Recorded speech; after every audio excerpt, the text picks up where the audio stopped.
Assalomu alaykum hurmatli test obunachilari. Demak, milliy sertifikat andazasidagi test topshiriqlarini tahlil qilishni boshlaymiz. Ushbu testlarning muallifi men Jalol Boltayev va bu testlarni birgalikda tahlil qilamiz. Chunki o'sha kecha aytgan edim, 60 sizlar ham o'sha jonli tarzda to'g'ridan-to'g'ri qatnashib o'tirishlaringiz mumkin. Albatta, shovqinsiz xonada o'tirgan holda. Chunki bu yozib olinyapti va ertaga YouTube'ga yoki Telegramga joylaganda qolganlar ko'rganda o'sha xalaqit bermasligi kerak. Demak, testlar shaxsan o'zim tomonidan tuzilgan, murakkab emas. To'g'ri javoblarni, masalan, aytaylik, chiqarishning turli yo'llari bor. Tahlil jarayonida bunga guvoh bo'lasiz. Odatda o'sha tahlildan keyin oson ekan o'zi degan gaplarni eshitaman. Bu ham xuddi shunday. Va aytaylik, imtihonda, milliy sertifikat imtihonida kutilmagan savollar bo'ladi-da. O'sha kutilmagan savollarga qanday qilib tayyorgarlik ko'rish uchun ba'zida ba'zi savollarni o'shanaqa murakkabroq qilishim mumkin.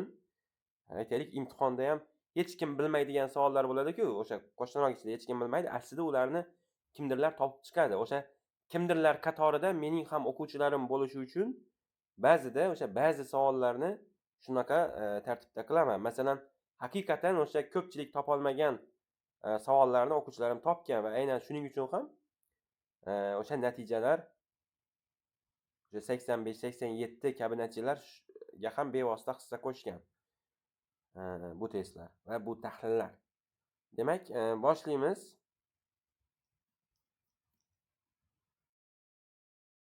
Birinchi test topshirig'i: quyida keltirilgan ma'lumotlardan qay biri tarixiy jihatdan noto'g'ri berilgan? Rim imperatori Trayan I Parfiya podshohligi bilan muvaffaqiyatli urush olib borgan bo'lib, uning davrida Rim imperiyasi o'z tarixidagi eng katta hududlarga ega bo'lgan. Bu aynan Trayan davrida va to'g'ri ma'lumot hisoblanadi. Chunki o'sha Suriya va Mesopotamiyani bosib olgan edi.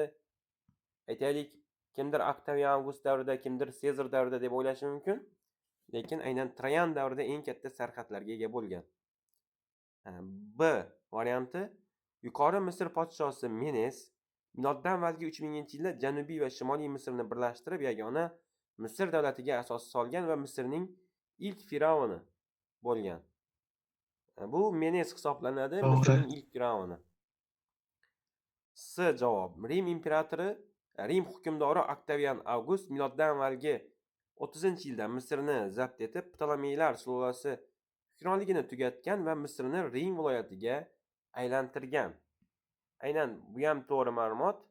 O'sha Kleopatra Ptolemeylar sulolasining so'nggi vakili bo'ladi. Ptolemeylar sulolasi o'zi Aleksandr Makedonskiy Misrni bosib olganda o'zining sarkardasi Ptolemeyni u yerga noyib qilib tayinlagan edi va o'shandan boshlangan. Mana D javobda xato yaqqol ko'zga tashlanadi. Selevkiylar hukmdori Antiox I davrida Baktriya Selevkiylar davlati tarkibidan ajralib chiqib, Diodot I tomonidan Yunon Baktriya davlatiga asos solingan. Hop, buni nimasi xato desak, Antioxning hukmronlik yillari yozilgan darslikda. Nechanchi yillar Antioxning hukmronlik boshlanishi? 280 tugaymidi? Tugaydi, 280 boshlanadi. 280 da boshlanadi. Miloddan avvalgi 280. Qachongacha davom etgan? 20 yilgacha. 60 gachamidi? 260. 260 gacha, ya'ni aynan 60 gacha deb yozmagan. Mana bu 280 ni darslikda bergan hozir. 280 ni darslikda bergan, 20 yil davom etgan degan. Qariyb 20 yil degan. Bu degani aytaylik 260-yillargacha. 280 260. Ana endi o'sha Baktriya Selevkiylar davlati tarkibidan qachon ajralib chiqqan? 250-yil. 250. Miloddan avvalgi 250-yilda. Demak, miloddan avvalgi 250-yilda ajralib chiqqan ekan. Bu Antioxning davriga to'g'ri keladimi? Yo'q. Yo'q. Kelmaydi. Savolda nima degan? Mana savolda Tarixiy jihatdan Salafiylar noto'g'ri. hukmdori Antiox I. Salafiylar bu D javob noto'g'ri. Savol shartida Hmm. shunaqa noto'g'ri variant so'ralgan. Demak, bizda D javob. Mana shu birinchi savolni ko'pchilik xato qilgan edi. Oldin bugun o'sha testga kodini qo'yishda biroz chalkashlik bo'libdi. Oldinroq ishlatganman bu testni. Shu birinchi savolni o'zida xato qilishgan edi. Endi ikkinchi test topshirig'i. Quyida berilgan tarixiy shaxslar va ular davrida amalga oshirilgan ishlar to'g'ri moslashtirilgan javobni toping. 4 ta hukmdor berilgan. O'sha 4 ta hukmdorga mosini qo'yishimiz kerak. Bunday testlarda o'sha eng bizga ko'zimizga yaqqol bosilib turadiganidan ketishimiz kerak. Masalan, bu yerda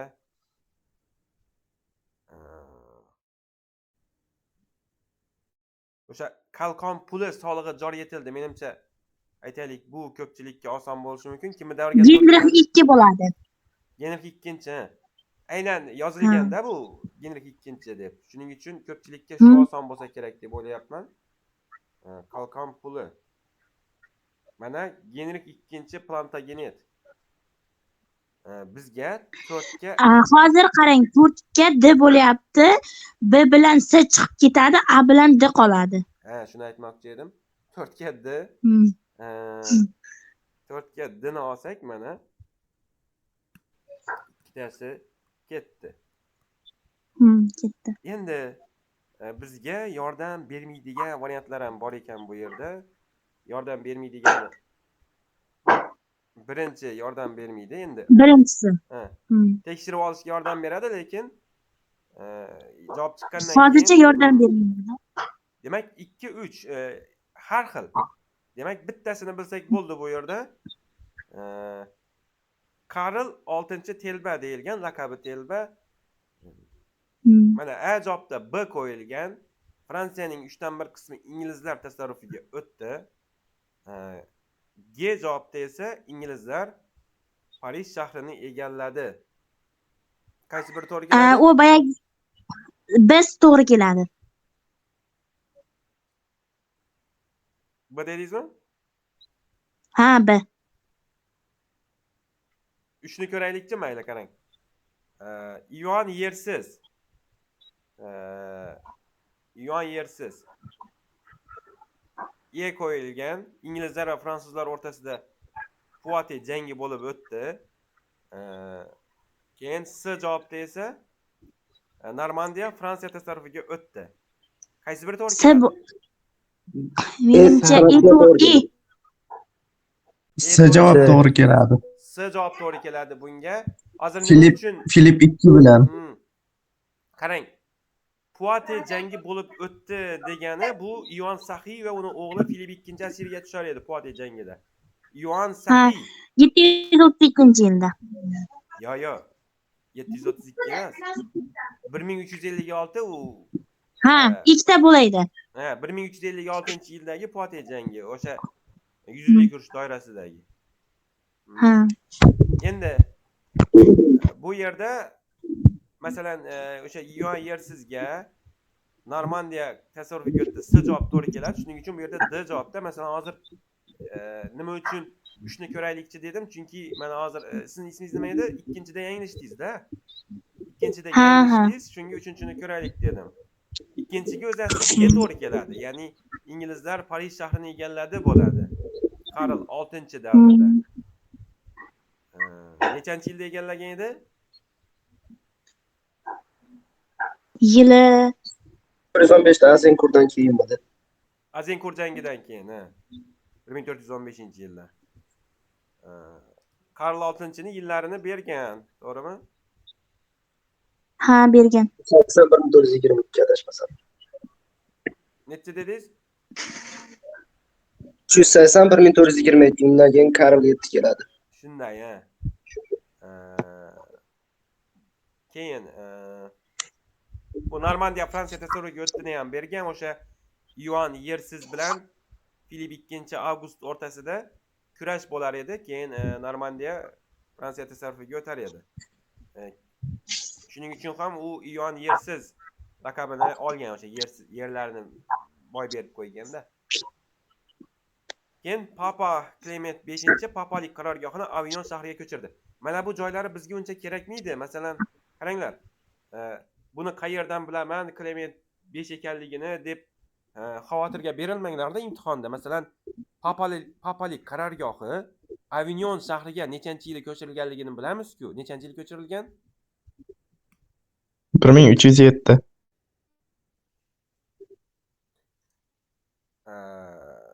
1300 yo'q. Papalarning Avignon tutquni nechanchi yillar? 7 1377.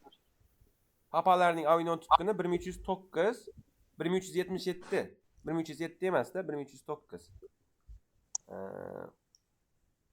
Ya'ni o'sha 1309 Avignon shahriga ko'chirildi. Mana bu yerda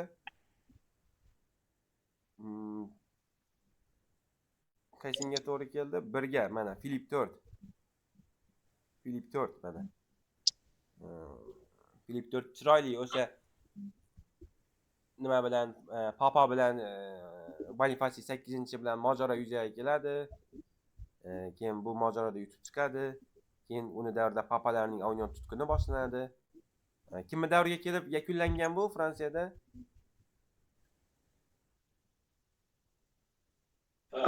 Karl 5. Karl 5, ha. Karl 5 davrida nihoyasiga yetgan edi. Xo'p. Yaxshi. 3-test topshirig'i davlat shaxs voqea mosligini to'g'ri topishimiz kerak. Demak, bu yerda eng osoni menimcha Birinchisi. yo birinchisi ham oson. Rossiya Mikhail Gorbachov Belarus shartnomasini imzolab MDHni tuzishda ishtirok asosiy rol o'ynadi. Bu to'g'rimi, noto'g'rimi? Noto'g'ri bu. Nima uchun noto'g'ri? Rossiya prezidenti emas Mixail Saakashvili, Gruziya edi. Yo'q. Menimcha. Yo'q, bu Mikhail Gorbachov bu. Saakashvili to'g'ri, Rossiya prezidenti emas. Ha. Bu Mikhail Gorbachov bu lekin Boris Yelsin imzoladi. Mikhail Gorbachov bu yaqin javob aslida, lekin o'sha Belovech shartnomasini Boris Yelsin imzolagan, Mikhail Gorbachov emas. Bu SSR prezidenti Mikhail Gorbachov. Oxirgi prezident, ha? Birinchi va oxirgi prezident. SSRda o'zi bitta prezident bo'lgan. Ha.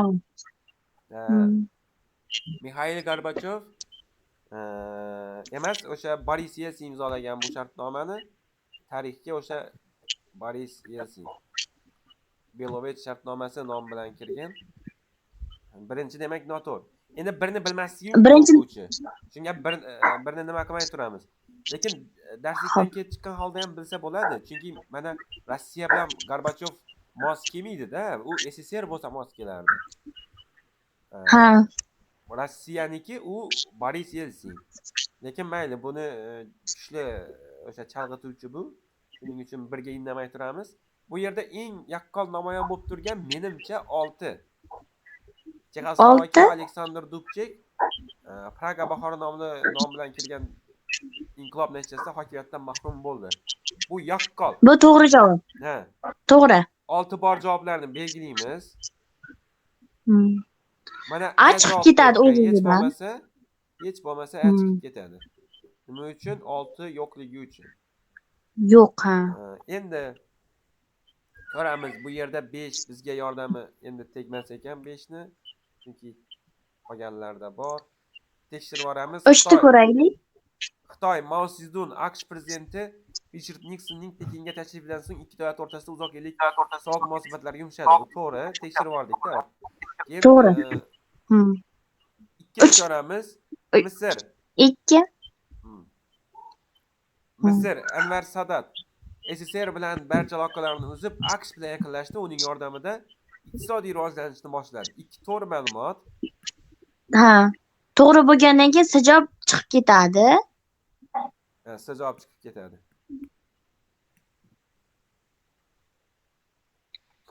Uch bilan 4 dan farqlaymiz endi. Xo'p, Afg'oniston Hamid Karzay MDHga kuzatuvchi sifatida qo'shilish istagini bildirdi. Tojikiston Emomali Rahmon Olmaota deklaratsiyasini imzolab, mamlakat mustaqil davlatlar hamdo'stligiga a'zo bo'ldi. Emomali Rahmon nechanchi yilda kelgan hokimiyat tepasiga? 94-yil. Agar mana shu 94-yil. Emomali Rahmonni nechanchi yil kelganligini bilsak ham, biz to'g'ri javobni topa olamiz. Chunki Olmaota deklaratsiyasi nechanchi yilda imzolangan? 91. 91. 91da, ha. O'sha Olmaota deklaratsiyasiga ko'ra, Dekabrda. ha, Olmaota deklaratsiyasiga ko'ra bir qancha davlatlar, jumladan Markaziy Osiyo davlatlari MDHga kirgan. 11 ta a'zoyi bo'lgan o'sha payti MDHni a'zolar. Keyin Gruziya kirgan, 12 ta bo'lgan. Keyinroq Gruziya kirgan. 2008-yil kiradimi Gruziya? Yo'q, yo'q. 93 ta kiradi. Ketishi 2008-yil. Mana hozir.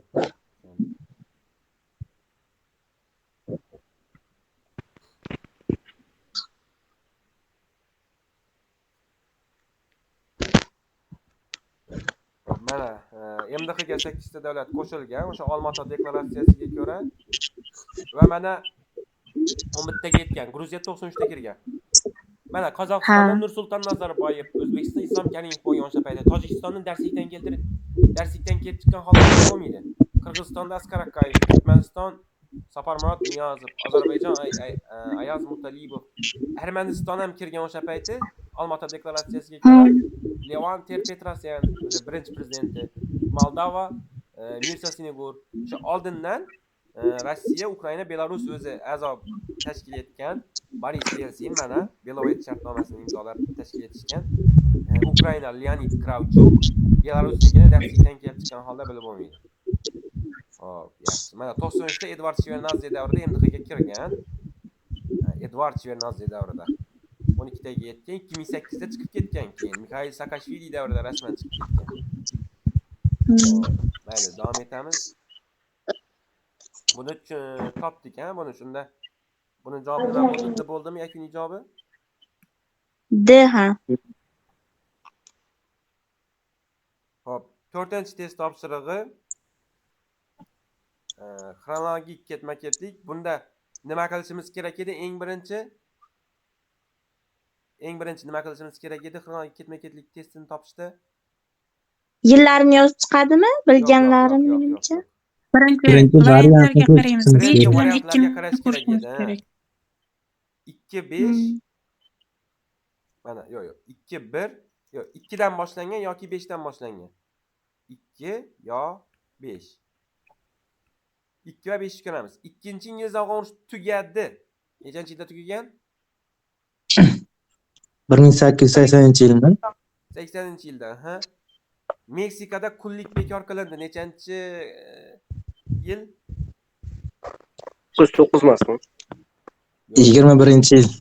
1820-yillar deb yozaylik. Ha. 21-yilda respublika bo'lganda, 21 yoki undan keyinroq o'sha shu respublika bo'ldi, keyin qullik bekor qilindi deb yozib qo'yibdi. Mayli, 21 deb turamiz. 1821. Demak, birinchi 5 turishi kerak. 5 ni tanlaymiz. 5 tanlaymiz. Mana bu A bilan S ketdi shunday vaziga. A bilan S chiqib ketadi. Aha. Endi keyingisi 2 yoki 1. Mana shuni bilsak bo'ldi. Qolganlari lekin bir xil ekan. Qolganlarni bir xil qilgan ekanmi? Xo'p. Zuluslar hukmdori Ketchvayo 3 to'qnashuvda inglizlarning 20 minglik qo'shinni qilib tashladi. Bu 1879. 1879, ha? Xo'p, demak, bir turish kerak. Endi D javobni olamiz. D. Ha, 5 1 2 4 3 6. 5 ni tekshirib olishimiz kerak shunda ham. 2 ni ko'rdik 3. Afrika hududlarini bosib olish bo'yicha Berlin konferensiyasi ish boshladi. Qachon? 1884-85. 84-85 edi. To'g'ri. Ish boshladi 84. 3. Sudandan Mahdiylar boshligidan Misr turk zulmiga qarshi urush boshlandi. Bu 1882. nechi? 22-yil. 2-yil. 1882 mi ustoz? hozir 4 bu yerda Sudanda Baxtiylar davlati turdi. Biz 82 82 bola ha 82. Mayli. Bu yerda 4 ni keyin 3 ni qo'ydik. Xo'p, mayli. 6-chi Bryussel konferensiyasi qachon? 89-90 yilda. Bu yerda tasdiqlovchi akt imzolandi bo'lsa 90 bo'ladi. Ya'ni tugadi degan ma'noda. Xo'p. Demak, D javobni oldik. Endi 5-test topshirig'i atamalarda o'zi xato qilishga hech kimni haqqi yo'q aytaylik. Topsa bo'ladi. Bali kattada buni. Yo, o'zi bali kattaligida emas. Buni ko'pchilik topadi. Xato qilmaslik kerak, chunki osonda mana sekulyarlikdan ketaman. Doimgidek o'sha sekulyarlik men uchun eng oson. Davlat va dinning ajralishi giga moslayman.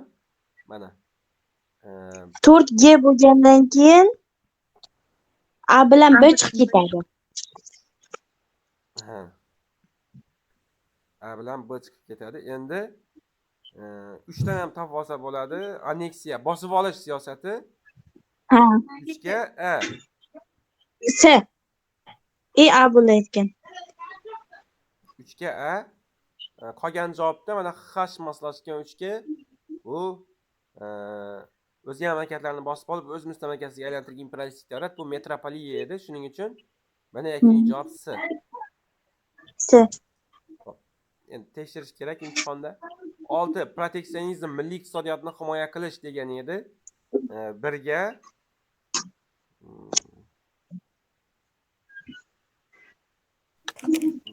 hozir D javob bilan. D javob H. Mana milliy iqtisodiyotni himoya qilish deb yozilgan. O'shani qidirayotgan edim. Demak 1 ga D. 1 ga D desak mana Ajoyib chiqib ketadi. A va S chiqib ketadi. Endi avtarkiya, biqiq xo'jalik yuritish siyosati degan mazmunda edi. O'sha harfi mana A ga moslashar ekan. 2 ga A. 2 ga A desak mana D javob. D javob yakuniy to'g'ri javob bo'ladi. Endi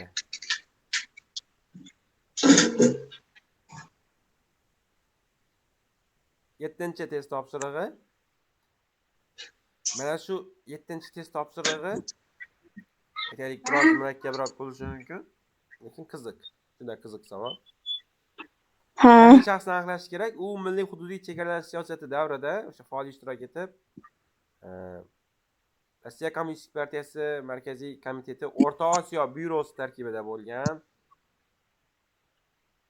O'sha Muxtorjon Saidjonov bo'ladimi? O'zbeklar byurosi tarkibida faoliyat yuritgan. 1924-yilda O'zbekiston SSR Muvaqqat inqilobiy qo'mitasi Markaziy raykom tarkibiga kiritilgan. Biroq siyosiy voqealar tazyiq ostida qolib, 18lar guruhi a'zosi sifatida qatag'onga uchragan.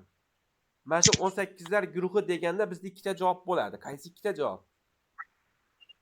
Inomjon Xidiraliyev bilan Muxtorjon Saidjon. Mana shu joyigacha qaranglar, qiziq joyi nimada buni? Harflar 18 ta. Mana shu joyigacha ikkalasiga ham to'g'ri keladi. Agar mana shu joyi bo'lmasa, hozir ko'k bilan belgilaganim bo'lmasa, Inomjon Xidiraliyev ham to'g'ri keladi, Muxtorjon Saidjonov ham to'g'ri keladi. Saidjonov ham to'g'ri keladi. Ikkalasi ham to'g'ri keladi mana shu joyigacha. Endi uning siyosiy faoliyati Buxoro Xalq Sovet Respublikasi dastlabki hukumati tarkibida Ichki ishlar noziri BXSRda Ichki ishlar noziri lozimida xizmat qilish davridan boshlangan. Va mana endi faqat mana shu joy bizga Muxtorjon Saidjonovni tanlashga sabab bo'ladi. Yakuniy to'g'ri javob sifatida Muxtorjon Saidjonovni tanlaymiz. Kimdir Inomjon Xidiraliyevni belgilagan bo'lishi kerak bunda. Bu testni oldindan sizga tashlash kerakmi ishlab? Yo'q, bu o'zi bot bor edi, o'sha botga tashlash kerak edi. Ha. Siz Xorazmdanmisiz? Yo'q, yo'q. Ha, Hop, 8-test topshirig'i. Quyida berilgan ma'lumotlar qaysi hukmdor haqidaligini topishimiz kerak. Kalitlar bu yerda 1819-1830-yillarda prezident bo'lgan. Pomeshchiklarning yerlarini musodara qilish to'g'risida qonun loyihasini ishlab chiqdi. Shuni o'zi ham yordam beradi. Kim bo'ladi bu? Simon Bolivar. Simon Bolivar. Yillari ham juda yordam beradi. 819-yilda mana qayerning prezidenti bo'lgan edi? Boliviyani. Buyuk Kolumbiya. Buyuk Kolumbiya prezidenti bo'lgan. Buyuk Kolumbiya. Yoki Venesuelada ham to'g'ri kelardimi?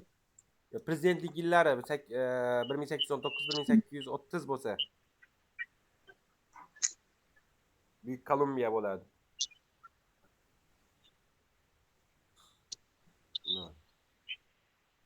Keyin 30-yilda iste'fo beradi.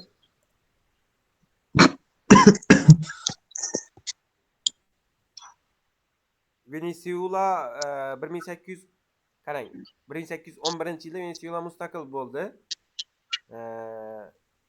19-yilda birlashadi. O'sha Venesuela va o'sha yangi Grenada birlashgandan keyin Buyuk Kolumbiya bo'lib, o'sha Simon Bolivar prezident lavozimini egallagan.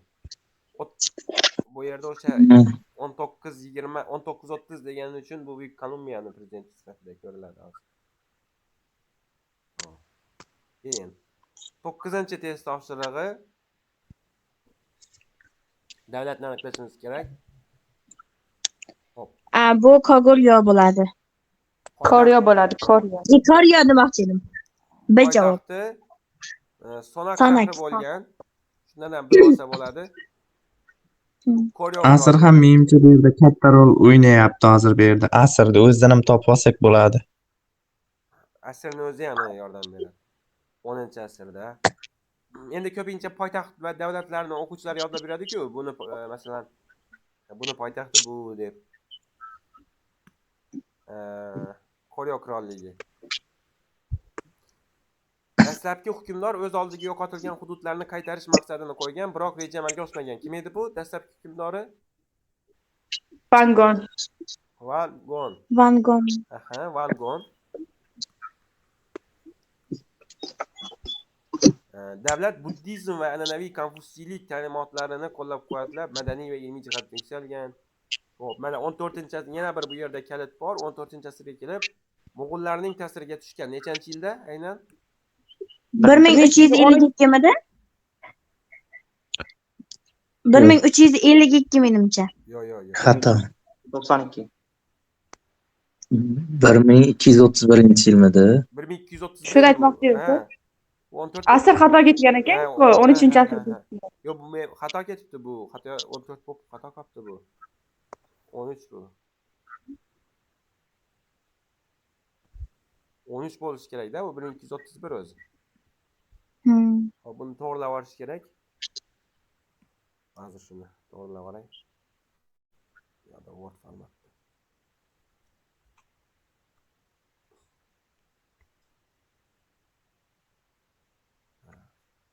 Esdan chiqib qoladi. Da bo'lmasa keyin baribir hech kim esimga solmaydi buni.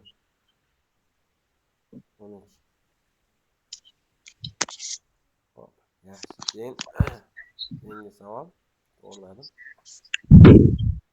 10-test topshirig'i davlatni aniqlash kerak. Ushbu imperiya 7-asr boshlarida o'sishga keldi. Qaranglar.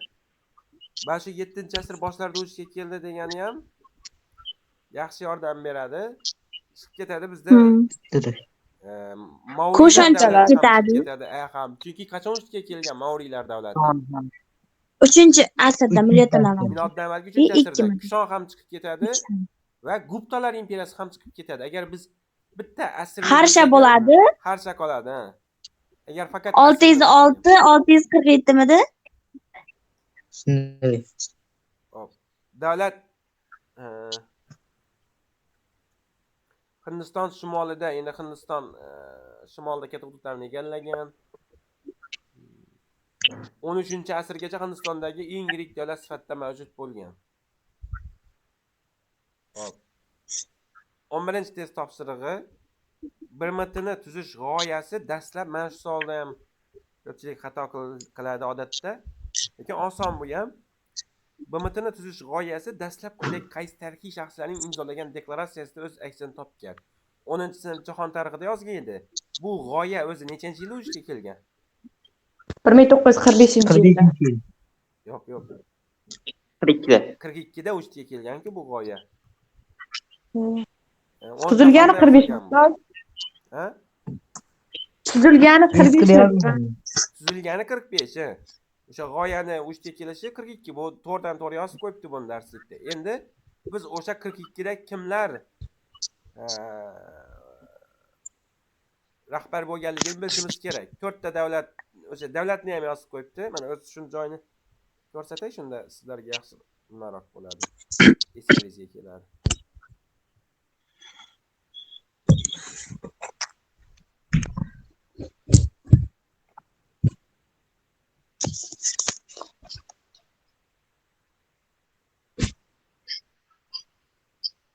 Mana.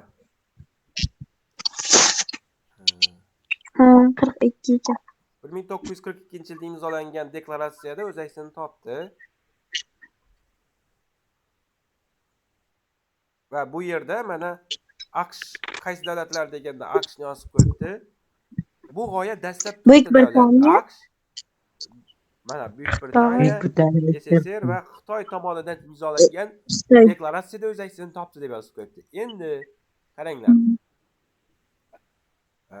Endi o'sha savolda nima deyilyapti? Qaysi tarixiy shaxslar imzolagan o'sha deklaratsiyani deyapti. Demak, Shu boyagi prezidentlariga qarab topib olsa bo'lsa kerak, a? O'sha 4 ta davlatning rahbarini topib olishimiz kerak. Ko'ramiz. Mao Zedong deyilgan Xitoyning rahbari, boya Xitoy bor edi. Franklin Roosevelt deyilgan AQSh u ham bor. Franklin Roosevelt to'g'ri keladi, chunki Franklin Roosevelt aynan 1945-yilgacha prezident bo'lgan. 33-45 prezidentlik yillari. Charles de Gaulle o'sha payti bo'lgan, 46. 40-yillarda bo'lgan, lekin u bu deklaratsiyani tuzish uchun o'sha bu deklaratsiyada imzolamagan, chunki u payti qarshilik ko'rsatish bilan ovora edi Charles de Gaulle. Chunki Fransiyani 40-yilda nemislar egallab qo'ygan edi. Fransiya urush yillarida erta taslim bo'lgan. Charles de Gaulle emas. Endi Garri Truman bu AQShni rahbari. Winston Churchill to'g'ri keladimi? Keladi. To'g'ri keladi. Urush yillarida boshqargan, Buyuk Britaniyani boshqargan bosh vazirlardan biri bu Chamberlain edi. Chamberlaindan keyin kelgan. Hop, endi Chiang Kai-shek yoki Stalin. Stalin bilamiz nechanchi yilgacha hukmronlik qilgan? 53-yilgacha. 53 gacha, 24, 53. 24, 53 53. yoki 22, 53 deb yozib qo'yadi. Bizda eng bu yerda 2, 5, 7 degan javob. Mana 2, 5, 7 bu yerda bor siz javobda va B javobda. Bda bor ekan. Bda bor 2, 5, 7. Endi bizga savol tug'iladi. 6 mi yoki 1 mi? Ya'ni Mao Zedongmi yoki Chiang Kai-shekmi degan. Kim bo'ladi? Bu Chiang Kai-shek bo'ladi. Nima uchun?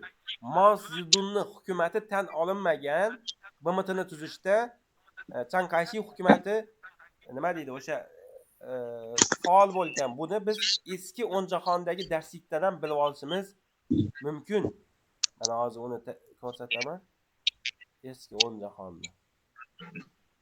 O'zimman Chiang Kai-shek tan olinganda ancha vaqt Tayvanga ko'chib ketgunga qadar, hatto Tayvanga ko'chib ketgandan keyin ham Chiang Kai-shekning hukumatini boshqa xalqaro doirada tan olishgan, Mao Zedong tan olmay turishgan ma'lum bir vaqt.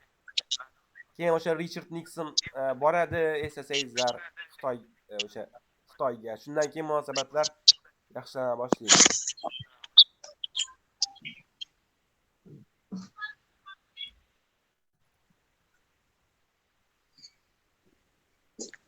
Mana. Ko'rdingizlarmi?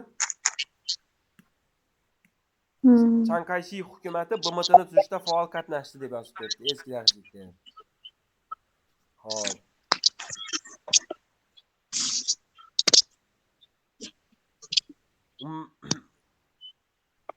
o'zi fuqarolar urushida yutqazgan hali u payti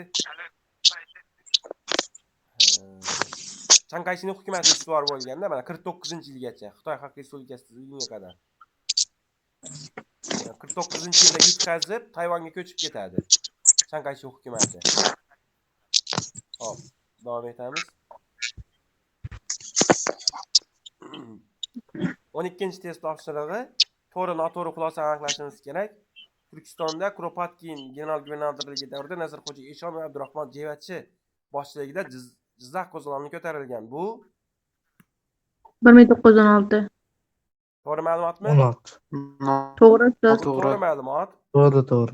Aynan Kuropatkin davrida so'nggi general gubernatori, Turkistonning so'nggi general gubernatori Kuropatkin hisoblanadi. Said Olimxon davrida Buxorodagi barcha jadid maktablari Rossiya imperiyasi tomonidan yopib qo'yilgan. To'g'ri. To'g'ri, bu 1913-yilda bo'ladi. 1913-yilda bo'ladi To'g'ri. shu. Hozir. Maktablari degan so'z qolib ketdi. Jadid maktablari Rossiya imperiyasi tomonidan yopib qo'yilgan hol. Bu to'g'ri ma'lumot. Ya'ni o'zi bunaqa emas. Mana buni to'g'ri deb yozgan. To'g'ri ma'lumot yoki to'g'ri debdi. Ikkinchi ham to'g'ri. Uchinchi, so'nggi Qo'qon xoni Xudoyorxon Makkadan qaytib kelayotganda kasalga chalinib 1882-yilda Afg'onistonda vafot etdi. Buchi? Hatto so'nggi Qo'qon xoni emas-ku, Xudoyorxon. To'g'ri. So'nggisi kim bo'ladi? Nasriddinbek. Nasriddinbek. bo'ladi. So'nggisi Nasriddin. Hop. Bunga no deb yozib qo'yamiz. 4-chi, Turkiston general gubernatori Duxovskiy davrida Toshkent orqali Andijonga temir yo'l qurib bitkazilgan. Bu To'g'ri ma'lumot bo'ladi. Duxovskiyning yillari nechi? To'g'ri. 1898. 1898, ha? 1901. Ha, To'g'ri. 900.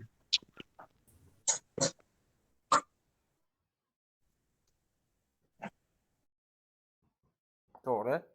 Hop. 5-chi, Nikolay II 1898-yilga Andijon qo'zg'olonidan keyin Turkiston general gubernatori Vrevskiyni lavozimidan chetlatib, uning vazifasini Sirdaryo viloyati harbiy gubernatori Qurolkov zimmasiga yuklagan. Bu To'g'ri ma'lumot bo'ladi. To'g'ri. demak, bizga o'sha To'g'ri. bizga javob bu yerda endi A bo'ladi. To'g'ri, noto'g'ri. Bitta noto'g'ri bor. A javob bo'ladi. Endi bunday testlarni ishlaganda ham o'sha bittasini topib olib, darrov qarash kerak-da. Bittasini topib olasiz, qaraysiz. Shunaqa topsangiz bo'ladi. Hop.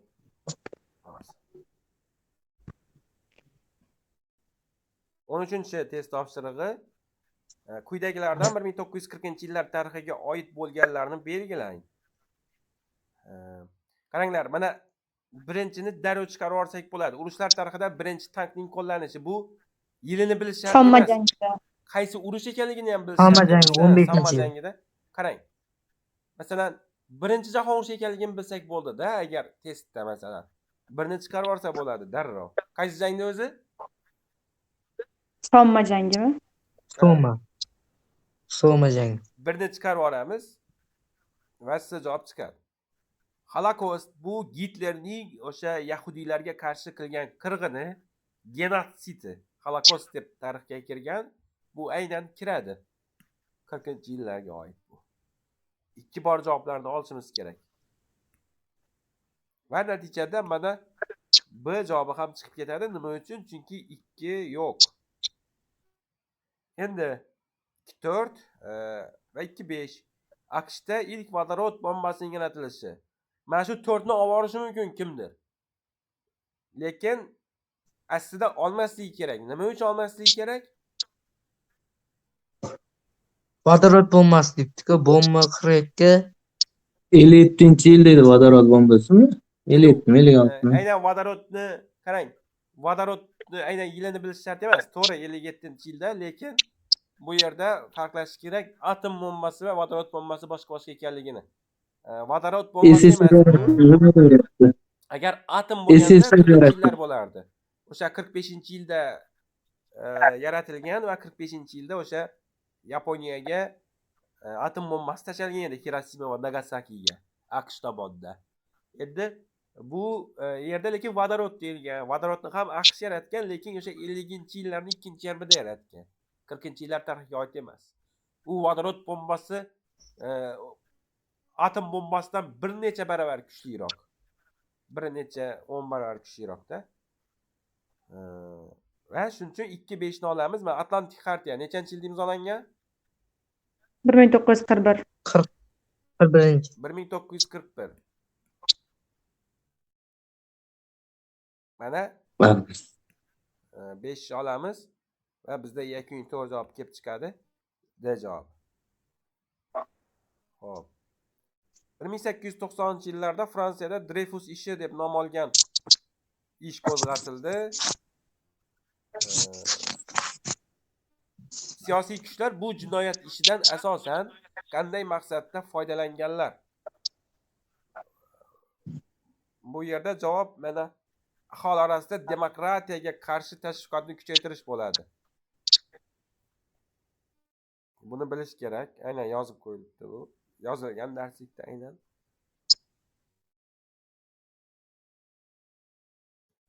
Hop. Mana bu 15-test topshirig'i. Bu ham qiziq savol. Topsa bo'ladi ekan. Qaranglar, Shavkat Mirziyoyev 72-sessiyada qanday takliflarni ilgari surgan? Afg'onistonda tinchlikni ta'minlash maqsadida NATO tarkibidagi qurolli kuchlarni joylashtirish. Endi qarang. Kimdir mana shu birni to'g'ri deb o'ylagan bo'lsa, kuchli mantiqiy o'ylanmagan bo'ladi mana shu joyda.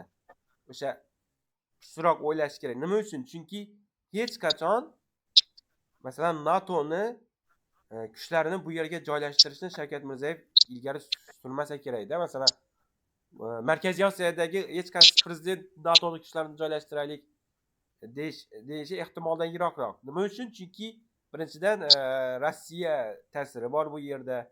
Ikkinchidan o'zi NATOning kuchlari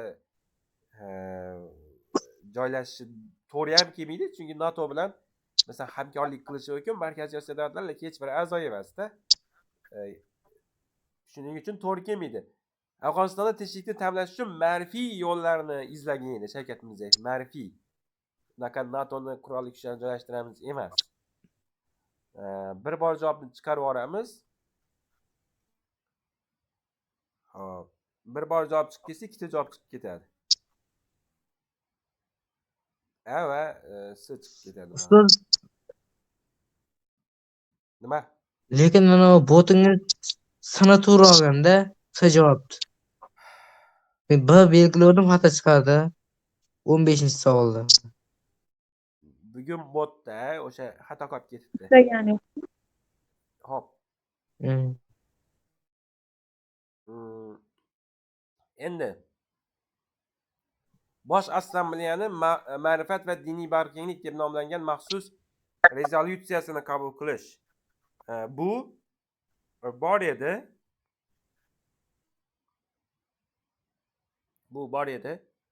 Ikki bor javobni olamiz. Lekin ikkalasida ham o'zi 2 bor, o'sha mana 2-3 qolgan javoblarda 2-3 bor.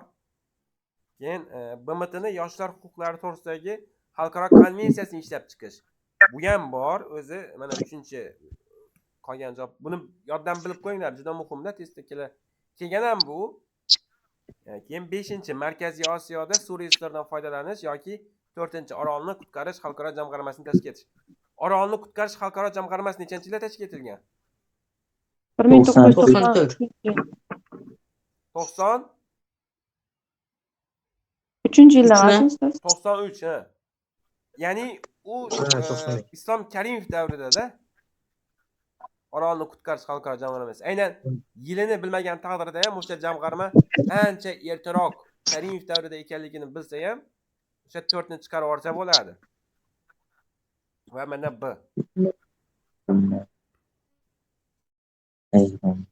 Hop. 16-test topshirig'i.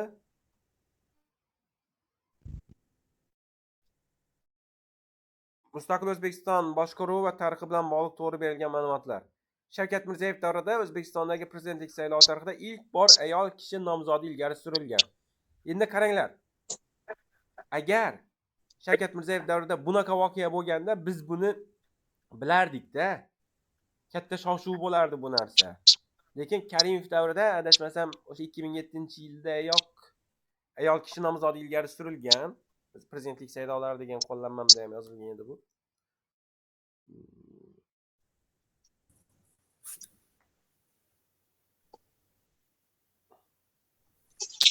Mana. 2007 ko'ryapsizlarmi? İlk bor ayol kishi qatnashdi. Diloram Toshmuhammedova Adolat. Hop, bu aynan kim? Nechanchi yilda Diloram Toshmuhammedovami yo boshqami? Buni bilish shart emas. Bu yerda ham o'sha bitta o'ylab ko'rish kerak, mantiqiy fikr yuritib ko'rish kerak. Agarda Shavkat Mirziyoyev davrida shunaqa voqea bo'lganda, ilk bor ayol kishi O'zbekiston tarixida Shavkat Mirziyoyev o'sha iqtidorda bo'lgan payti saylovda ishtirok etganda buni bilgan bo'lar edik. Lekin Shavkat Mirziyoyev davrida ham ishtirok etgan, albatta, so'nggi ikkitasida mana o'sha 2023-yilgi saylovda ayol kishi qatnashgan. Robaxon Mahmudova 21-yilda ham ayol kishi qatnashgan, lekin 16da o'sha birinchi saylangan payti qatnashmagan. 88% ovoz to'plagan payti. Xo'p.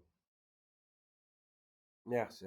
Bir noto'g'ri, lekin mayli, birni bilmasin, ikkiga aynan kitobda keltirilganlardan ham bilsa bo'ladi. Soliqlarni joriy etish huquqi faqatgina Oliy Majlisga tegishli, bu to'g'ri ma'lumot. Shavkat Mirziyoyev tashabbusi bilan mudofaa doktrinasi to'g'risidagi qonun qabul qildi. Bu to'g'ri-ku, darslikda aynan berilgan 3, to'g'rimi? To'g'ri. Ya'ni aynan berilganlardan ketamiz. Kimdir darslikda yo'q bo'lsa qanaqa topaman demasligi uchun mana 3 yo'q. Bitta javobdan qutuldikmi? Mana qutuldik. Endi 4ni ko'ramiz. 2005-yildan boshlab mamlakatimiz tarixida ilk bor O'zbekiston Respublikasi Oliy Majlisi 2 palatadan, Qonunchilik palatasi va Senatdan iborat tarzda ish boshladi. Bu ham aynan darslikda berilgan, ma'lumot hisoblanadi. 4ni olamiz. Qaysi javob ketdi? B ketdi. Nima uchun? 4 yo'qligi uchun.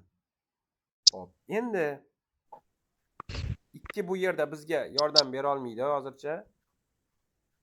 1 yoki 7 degan bizda savol tug'ilyapti.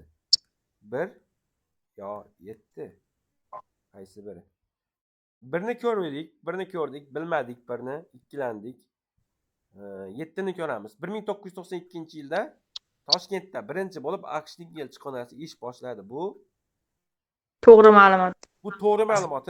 Qarang, 1 bizni ikkilantiryapti, 7 esa to'g'riligiga ishonyapmiz. Shunda 7ni olishimiz kerak-da, masalan. 7ni biz to'g'ri ma'lumot deb qabul qildik va 7ni olamiz va bizda yakuniy to'g'ri javob mana shu javob bo'ladi. Faqat darslikdagi ma'lumotlardan ham mana bildik. Mana bu 6ni ham darrov chiqarib olsa bo'ladi, chunki bu ham Shavkat Mirziyoyevning katta islohotlaridan biri.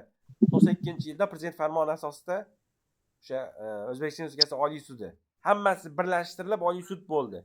Bu 92-yil emas, ya'ni Karimov davrida emas-da, Shavkat Mirziyoyev davrida. Hop. Endi 17-savolim. Shavkat Mirziyoyev davrida amalga oshirilgan ishlarni belgilashimiz kerak.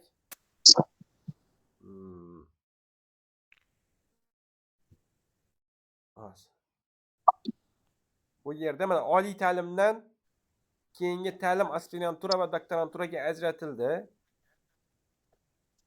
Hatto. Hatto keyin Milliy valyuta so'mni erkin konvertatsiyalash boshlandi. Mana shu eng katta islohotlardan biri. Milliy valyutani konvertatsiyalash mana. So'mni erkin dollarga almashtirish. 12 yillik majburiy ta'limdan 11 yillik ta'limga o'tildi. Bu ham to'g'ri keladi. To'g'ri. Mana shu javob. Oliy Majlisda 150 nafar deputat, 100 nafar senator bo'lishi belgilanib, parlament a'zolari soni qisqartirildi. Parlament a'zolari soni qisqartirilganligi rost. Lekin bunaqa emas-da, 150 nafar deputat to'g'ri, lekin 100 nafar senator emas, 65 nafar senator.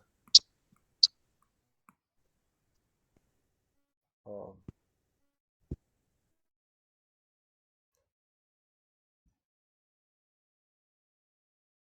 Yesa so'ralgan. Yesa a'zolari. Hop, bu yerda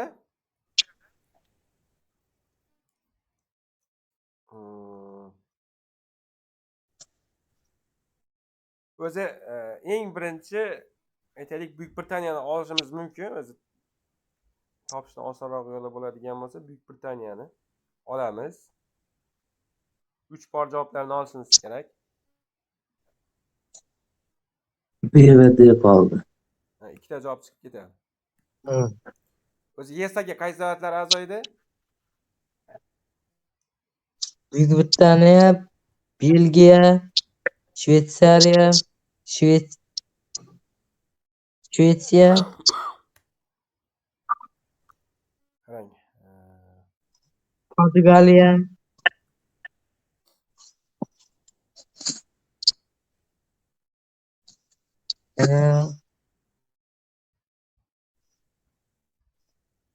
Hop, mana bu birinchidagi qaysi davlat? Birinchidagi Shveysariya. Yo'q, birinchidagi Finlandiya. Yo'q, Finlandiya. Nima bilan Birinchidagi Finlandiya. chegaralashmas? O'sha bizda qolgan javoblarda mana bir borda, mana D-da bir bor, B-da o'sha Finlandiya a'zomi, a'zo emasmi? Shuni bilsak ham to'g'ri javob kelib chiqadi-da. A'zo emas. A'zo emas edi Finlandiya, o'sha shunaqa ham topsa bo'ladi demoqchiman. Endi turli yo'llari bor. Bir mana bu Finlandiya. keyin Belgiya favvoza bo'ladi. 5 Lyuksemburgmi ustoz? 5 Lyuksemburgmi? Hop, 5 5dagi Shveysariya emasmi? Shveysariya bu.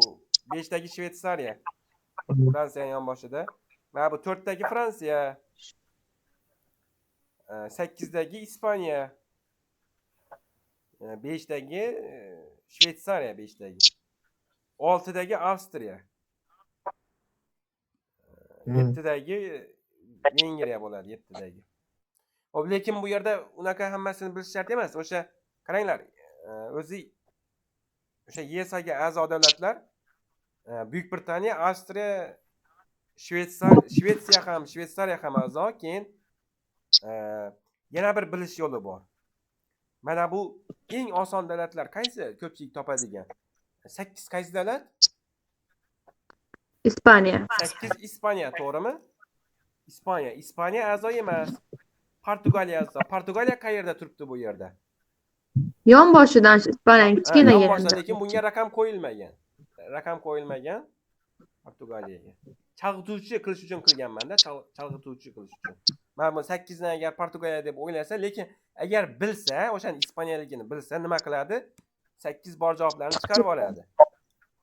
8 bor javoblarni chiqarib oladi. Bittasida chiqar ekan. Hop, mana shunaqa 8 borni chiqarib oladi, keyin 3 borni olish kerak birinchi. Chunki Buyuk Britaniya eng oson mana 3 borni oladi. Keyin ana shu birni Finlandiyaligini bilsa ham chiqarib olish kerak.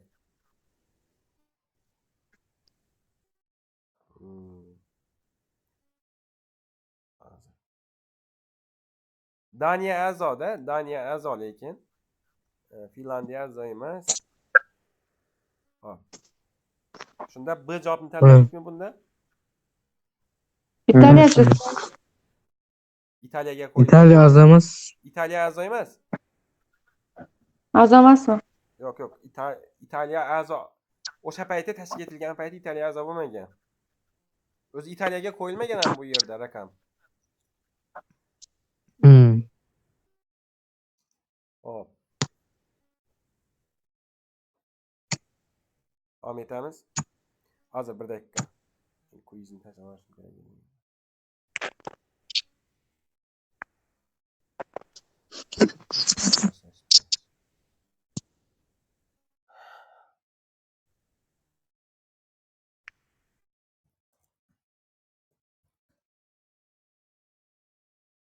Hop. Davom etamiz. Tarixiy voqea va uning natijasi mos berilgan qatorni topishimiz kerak. Qayta qurish siyosati Varshava tashkiloti kuchlari mamlakatga qo'shin kiritish oqibatida isyon bostirilib, islohotchi Imre Nat hibsga olingan. Bu 50-yillarda, 56-yilda, qayta qurish siyosati esa 80-yillarda, 85-yil boshlangan. Imre Nat qayerni rahbari edi? Vengriyada. Umuman o'rtada 30 yillik farq bor. 30 yillik farq bor. Shuning uchun bu noto'g'ri. Bir bor javoblarni chiqarib olamiz. Agar bir bor javob chiqib ketsa, mana faqat A chiqib ketadi. Rossiya Krimni anneksiya qilishi. Pyotr Poroshenko MDHdan chiqish jarayonini boshladi. Bu Kiradi. Bu to'g'ri, kiradi. Krim nechanchi yilda anneksiya qilingan? 2014'müydü?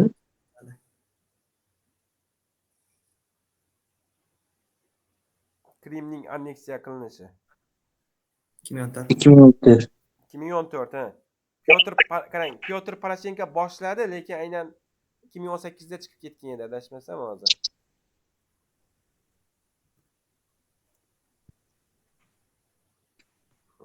Mana. O'sha Pyotr Poroshenko MDHdan chiqish jarayonini boshlagan, 2018 da rasman chiqib ketgan, lekin bu ham baribir Pyotr Poroshenko davriga to'g'ri keladi. 2018 bo'lsa ham. Hop, bu ikkinchidagi to'g'ri ma'lumot. Lekin ikki hammasida bor-da o'zi. Uchni ko'ramiz. Savr inqilobi. Nur Muhammad Tarakkiy o'ldirilib, hokimiyat Hafizulloh Amin qo'liga o'tdi. Bu to'g'rimi, noto'g'rimi? Xato ma'lum. Xato. Nima uchun? Noto'g'ri. Chunki Savr inqilobi natijasida kimning hokimiyati ag'darilgan? Muhammad Davudni hokimiyati ag'darilgan edi. Nur Muhammad Tarakkiy kelgan edi. O'zi Savr degani aprel degan edi. O'sha Muhammad Davudni ag'darilishi qachonga to'g'ri keladi?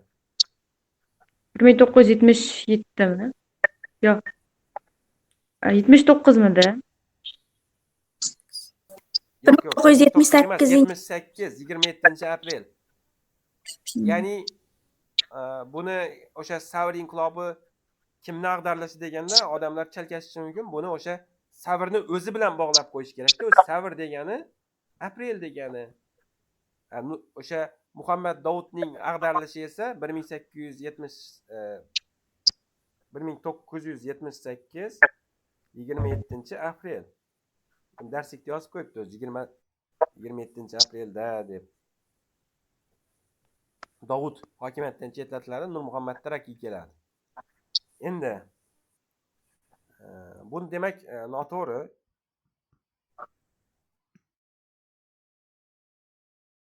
Uch noto'g'ri. Javob chiqib ketadi. Endi Koreya urushining yakunlanishi. Janubi-Sharqiy Osiyoda AQSh TJUSining to'liq mag'lubiyatga uchrashi.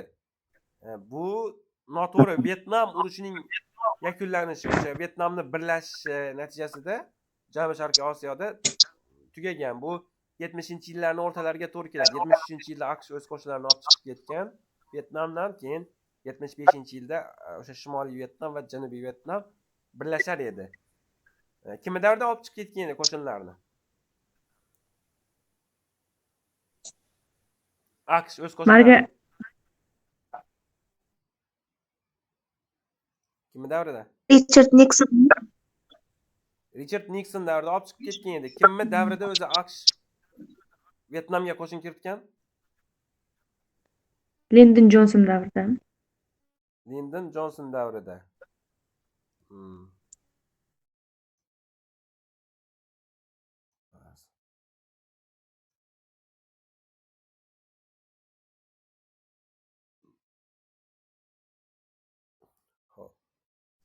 Endi demak bu 4 noto'g'ri-da. 4 noto'g'ri bo'lsa o'zi javob kelib chiqadi bizda. Lekin qolganlarini ham ko'rib qo'yishimiz kerak bu yerda. Portsmut shartnomasi imzolanishi Yaponiya Janubiy Saxalinga ega bo'lishi. Bu Portsmut shartnomasi nechanchi yilda imzolangan? 1905-yilda. 1905-yilda o'sha Teodor Ruzvelt bunga vositachilik qilardi. Keyin esa Nobel mukofotini ham olgan. Nobel tinchlik mukofotini. Mana bu to'g'ri keladimi? Shunda? Ha, keladi. To'g'ri keladi. Talas jangi arablarning sharq tomon kengayishi to'xtab qoldi. Bu ham to'g'ri keladi. Nafaqat o'sha Tan imperiyasining O'rta Osiyoga yurishlariga chek qo'ygan Talas jangi, balki arablarning ham sharq tomon kengayishini to'xtatib qo'ygan edi. Buni ham darslikdan kelib chiqqan holda bilsa bo'ladi, chunki 7-jahon tarixida Hindistonda Moltongacha, O'rta Osiyoda Talasgacha, Yevropada Bordo shahrigacha deb yozgan joyi bor-da, o'sha joyda O'rta Osiyoda Talasgacha deb yozib qo'yibdi. Talas jangidan keyin to'xtab qolgan shu. Parij ahdnomasining kuchga kirishi. 15-yilda Germaniya okkupatsiya davri tugashi. Bu ham darslikda aynan yozilgan. Mana bu javob bo'ladi hozir.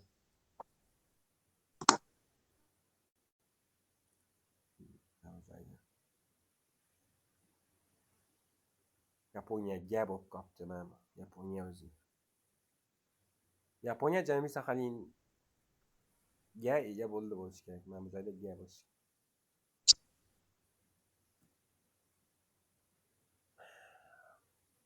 Hop. 20-test topshirig'i. O'zbekiston va jahondagi 86-yildagi voqeani belgilashimiz kerak. Mana A ga 6 yoki 7. 7ni qaraymiz. Turkistonda sud tergovchilari, viloyat prokurori, ularning yordamchilari lozimi joriy qilindi yoki 6ni qaraymiz. Viloyat sudlari tugatildi, ularning o'rniga okrug sudlari joriy qilindi. Qaysi biri bo'ladi?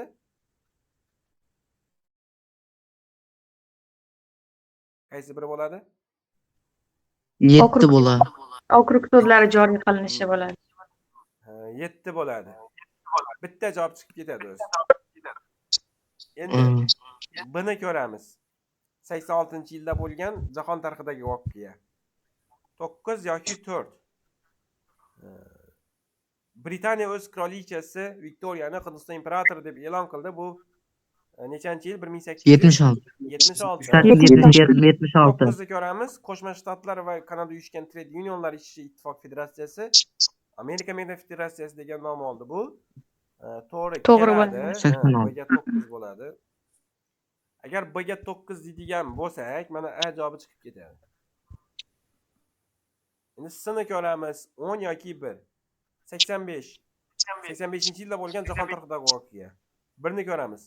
Hindistonda XMK tarkibida tilak boshidagi so'l radikal oqim. 10ni ko'ramiz. Bombay shahrida Hindiston Milliy kongressi XMK tuzildi. Bu to'g'ri keladi. Demak, 10 to'g'ri keladi. S'ga 10. Mana shu yerga yozinglar imtihonda ichiga. S'ga 10 deydigan bo'lsak, chiqib ketadi va mana B javobini olamiz. Tekshirib ham ko'rsangizlar bo'ladi. Choson o'zaro urushlar va xitoyliklar bilan bo'lgan janglar tufayli 3 qonlikka bo'linib ketdi. Bu qachon? Miloddan avval birinchi asr. Nechanchi asr? Birinchi asr. Birinchi asr milod. Milodiy birinchi asr. Milodiy miloddan avvalgimi? Miloddan avvalgi. Miloddan avvalgi. D javobga mana qolgan javobda 2 moslashyapti. O'zi mana miloddan avvalgi birinchi asr moslashyapti. Milodiy bo'lsa bu to'g'ri keladi-ku. Endi E javobga O'zbekiston tarixidagi voqeaga mana 8 moslashyapti. Xiva shahri bunyod etildi. Xo'p. Ustoz, Gapiring. Mana shu Xiva shahri miloddan avval shunda uchinchi bo'tga xato kiritilgan shekilli. Botga bugun xato kiritilibdi. Botdagi ana raqam kod test kodi xato ketibdi o'zi butkul. Xo'p. Eyler-Venn diagrammasi. Bu ham qiziq. François Hollande va Angela Merkel va ularni birlashtiruvchi jihatni topishimiz kerak. O'zining siyosiy faoliyati davomida boylar uchun qo'shimcha soliq o'rnatish tashabbusini ilgari surgan. Bu François Hollande François Hollandga to'g'ri keladi. Demak, birga A degan javob kerak bizga. Mana bu B chiqib ketadi, chunki birga A turgani yo'q u yerda. Endi Minsk 2 shartnomasida tomonlarni kelishtirish jarayonida muhim rol o'ynagan. Bu ikkalasiga ham to'g'ri keladi-da. IShIDga qarshi xalqaro koalitsiyani shakllantirish tashabbusi bilan chiqqan. Bu François Hollande ham Angela Merkel ham emas. AQSh prezidenti. Entoni bilerman. Nima? Entoni bilerman-ku. Qarasam, tiyetgan. Yo'q, Tony Blairda ham unaqa emas. U xalqaro koalitsiyada ishtirok etgan AQSh bilan birgalikda, lekin o'sha tashabbus bilan AQSh prezidenti chiqqan. AQShda paydo bo'lgan o tashabbus. Nufuzi tushib ketganligi uchun 2017-yili bo'lib o'tgan saylovlarda o'z nomzodini qo'ymagan. Bu François Hollande bo'ladi. Undan keyin Emmanuel Macron. Keyin mana uni davrida mamlakat Yevropa Ittifoqi yetakchi davlatiga aylandi va F mana Angela Merkelga to'g'ri keladi. Bratislavada bo'lib o'tgan Yevropa Ittifoqi davlatlari yig'ilishida nutq so'zlab, Yevropa Ittifoqi og'ir ahvolda ekanligini tan olgan. Merkel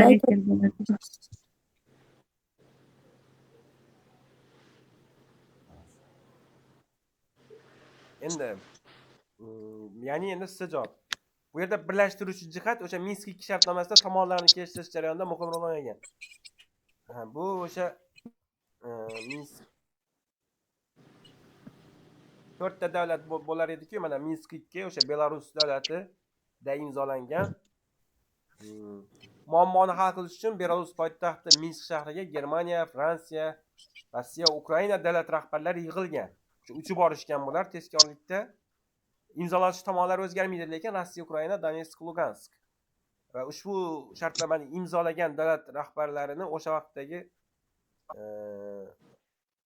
nimalari. Bu imzolagan deb bu yerda sal xatoga yuboribman. Imzolaganlar mana bu Germaniya bilan François Hollande imzolamagan buni. Bu vositachi bo'lishgan, o'sha kuzatuvchi bo'lishgan. Angela Merkel va François Hollande. Mana Ukrainada Pyotr Poroshenko, Rossiyada Putin. Endi Lugansk bilan Donetskdagi o'sha qo'zg'olon ko'tarib turib qilgan shaxslar nomlari tarixda bizni tarixda berilmagan, shart emas. Hop. Yangi davrda Yevropada qurilgan madaniy yodgorliklarni aniqlashimiz kerak. Bu ham qiziq savol. Qarang. Kolizey bilan Partenon chiqib ketadi, to'g'rimi? Bu qadimgi dunyo tarixi. Javob darrov chiqib ketadi, yaqqol. Va bu yerda Lax monastiri bizga chiqib ketish, bu javobni chiqarib olish uchun juda qo'l keladi Lax monastiri. Chiqib ketdi. Chunki o'rta asrlarda qaysi davlatda qurilgan edi? Germaniya. Germaniya. Nechanchi asrda? 11-asr roman uslubi bo'ladi. Aha. Endi bizda S va D qoldi. E'tibor bersak, Ali Kapa va Chexel Sotun saroy ansambli ham 8 jahonda, ya'ni yangi davrda berilgan. Eiffel minorasi ham bu yangi davrda, Eiffel minorasi ham yangi tarixda 9 jahonda berilgan. Louvre muzeyi bu nimada berilgan? Ya'ni bu teknik paytimizda o'zi darslikda hech bir darslikda. Hali yangi darsliklarda Louvre muzeyi berilibdi. Shuning uchun hozir darslikda bor desam bo'ladi buni. Endi bu shahrim kelyapti-da. Hop. Qaysi birini tanlaymiz? D bo'ladi, siz Yevropada degan-ku. Yevropada degan Yo'q, so'z bo'ladi. Louvre muzeyi ustoz 12-asrda emasmidi? Yo'q. Louvre muzeyi endi qarang. aynan Luvr muzey sifatida ochilishi yangi davrda u o'sha 1790-yillarga borib taqaladi Luvr muzeyi. 3-yildami? Filip 2 avgust o'ziga qasr qurgandan keyin muzey bo'ladi-ku bu. Ha. Ya'ni muzey sifatida 1793-yildan faoliyat yurita boshlagan. 1793-yilda. Bu yerda qarang. Yaqqol tanlamasligimizga asos bo'ladigan sabab bor. O'sha sabab nima? Alikapa va Chixilsaton Yevropada emas-ku ustoz? Alikapa va Chixilsaton Yevropada emas, qayerda? Turkiya va Eronmi? Erondami? Abbos Turkiyada, o'tiradi. Erondami? Turkiya. Erondami? Eronda. Obidjon Usmonov 8 jahonni bitta takrorlashingiz kerak menimcha. Eronda. Xo'p, Eron esa bu Osiyoda. Savolda nima deyapti? Yevropada degan. Bu qiziqarli e'tiborni talab qiladigan savolda bu. Masalan, hozir Alikapa va Chixilsaton qayerda desa, buni Eronda deb aytadi yoki umuman mayli Eron yoki Turkiya deb o'ylasin, Osiyoda ekanligini biladi-da odam. Alikapa va Chixilsaton Osiyoda ekanligini. Lekin o'sha savolda o'sha kam e'tibor bilan ishlasa, o'sha javobni ham belgilab yuborishi mumkin. Endi 23-test topshirig'i AQSh Gari Truman BMT ustavi kuchga kirdi. Bu hop. Nimadan ketamiz? Osonroqlardan ketamiz. Ispaniya Antonio de Spinola Afrikadagi mustamlakalarga mustaqillik berildi. Bu to'g'rimi, noto'g'rimi? Bu noto'g'ri. Xato. Chunki Ispaniya emas, Portugaliya bo'ladi. Portugaliya bo'lganda to'g'ri bo'lardi. Ikki bor javoblarni chiqarib tashlaymiz. Endi bizga mana 1-3 bizga yoki 4 ni ko'rishimiz kerak. Bu yerdagi 4 ni yoki 5. Buxoro amirligi Said Olimxon Buxoro va Rossiya o'rtasida ilk marta savdo elchilik aloqalari yo'lga qo'yildi. Bu noto'g'ri-da. Nima uchun? Chunki o'zi undan oldin ham mana Shayboniylar davrida ham, hattoki o'sha Muhammad Shayboniyxon davrida ham Abdulloh II bor mana. Abdulloh II davrida savdo munosabatlari yo'lga qo'yilgan edi. 4 chiqib ketadi.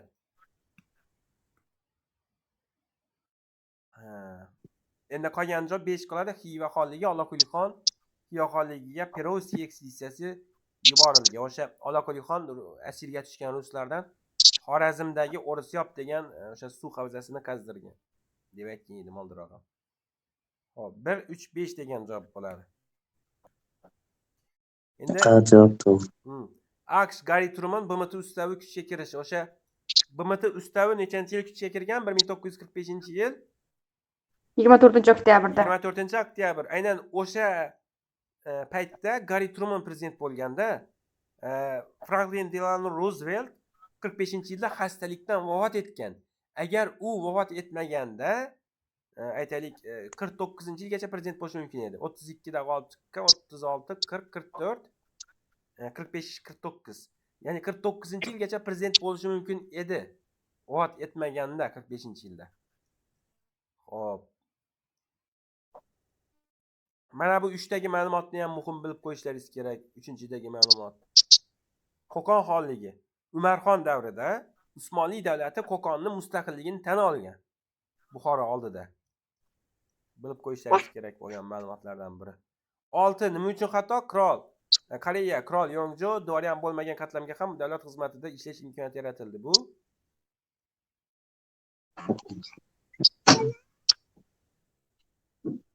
Bu Yongli davrida bo'ladimi? Qarang. Yo, Tayjong davrida bo'ladimi? Qirol Yongjo o'sha haqiqatda Koreya qiroli va uning islohotlari bor. islohotlar qatorida bu yo'q, lekin dvoryan bo'lmagan holiga Qo'jon deganda bor bu o'sha qirol Qo'jon davrida. Qo'jonda. Hmm.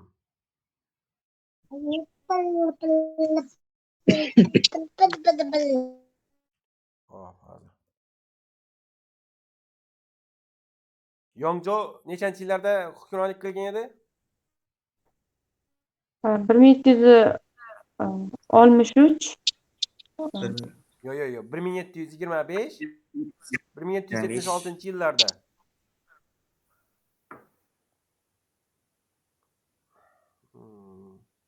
Qo'jon Qo'jonchi 1800 63 keladi.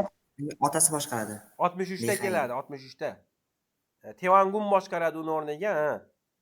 Otasi o'sha Li Ha-in boshqaradi. Uni davrida bor edi, lekin o'sha dvoryan bo'lmagan qatlamga ham davlat xizmatiga kirish imkoniyati aynan qirol Qo'jon davrida yoki o'sha Tevangun o'sha Li Ha-in islohotlari qatorida bor edi. Xo'p. Endi 24-chi test. 24-chi test topshirildi. Ikkinchi jahon urushi qatnashchilari ularga tegishli ma'lumotlarni moslashtirishimiz kerak. Eng birinchi menga yoqadigani bularning ichida Avazmat Niyozmatov. Birinchisida bu birinchi nemislar bilan Ekran to'qnashgan. oldi. Nemislar bilan to'qnashgan birinchi o'zbek. Bu yerda o'zi bormi? Mana 1941-yil iyunda Brest qal'asi uchun bo'lgan jangda halok bo'lgan. Mana 2 ga A ni moslashtiraman. 2A. 2 ga A ni moslashtirsam bittasigina chiqib ketadi, lekin hech bo'lmasa chiqib ketadi-da shu ham. Yo'qdan ko'ra bor. Undan keyin ko'ramiz endi. Qo'chqor Turdiyev ham ancha mashhurroqlardan biri. Qo'chqor Turdiyev. Mana o'zi Turdolyubovka qishlog'i uchun bo'lgan jangda dushmanga qarshi kurashishda jasorat ko'rsatgan. degan. Turdolyubovka mana 1 ga B ni moslashtiramiz. 1 ga B deydigan bo'lsak, mana chiqib ketadi. Ikkita javob qoldi bizda. 3. G'ulom Sultonov. Nima qilgan edi G'ulom Sultonov? Rexsakka barib qo'ygan. Rexsakka birinchi bo'lib bayroq o'rnatgan diviziya tarkibida bo'lgan, ya'ni 3 ga F bo'ladi. 3 ga F.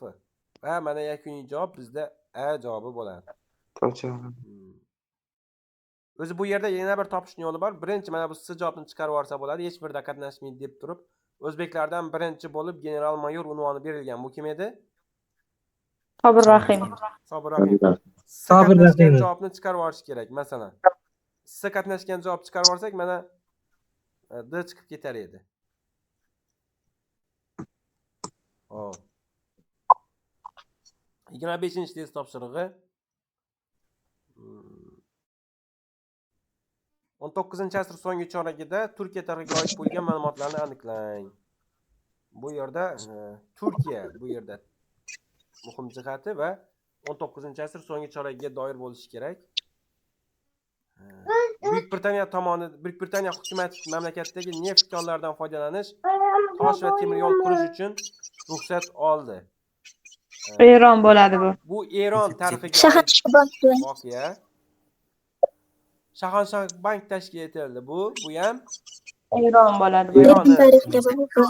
Lekin Turkiya deyilyapti. Mamlakat tarixida birinchi parlament tuzildi. Bu 1876-yilda. Hukumat mamlakatni bankrot deb e'lon qildi. Bu ham 1876-yilda va mana 3-4 degan javob C javob bo'ladi. Atal Bihari Vajpayee davrida.